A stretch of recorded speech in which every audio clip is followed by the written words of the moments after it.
MOU wa Google mhlawumbe lethi ukuthi asikhona ukukhuluma ngidakhuluma nje ngoba ngiseParliament isihlanu lethi asikhona ukukhuluma ngoba phela nasetendekile kucabinet suke setendekile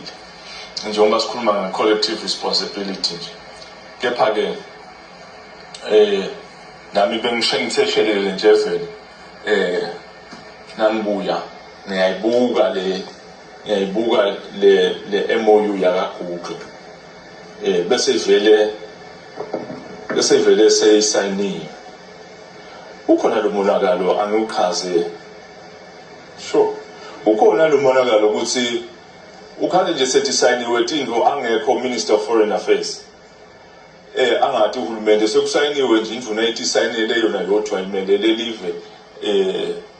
ayikanikwa nemagunya ukwenda lokho kukhona lokho kuyendeka kunyenti kepha ke siyakukhutha nje lo mhlolo lo ngoba kugama baba ngiloko lesikushito ukuthi ukhanze ukuthi siba nema personalities nje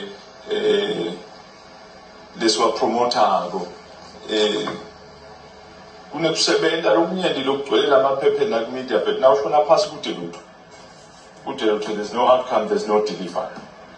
ngeke sibhekene nako la indzaba ye MOU ya Google ngayithatha ngayifunza ngayiguqula ngafaka ibuko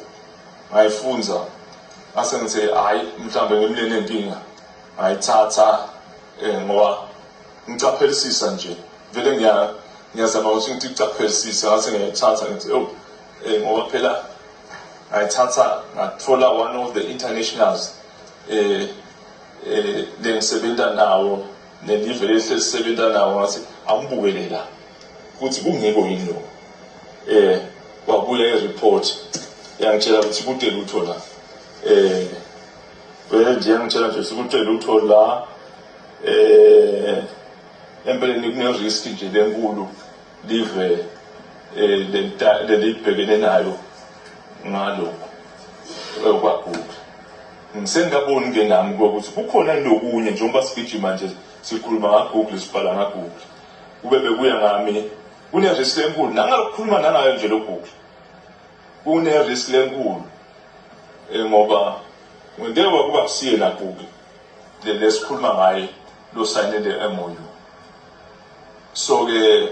kuqwayisa nje bahlonishwa ukuthi vele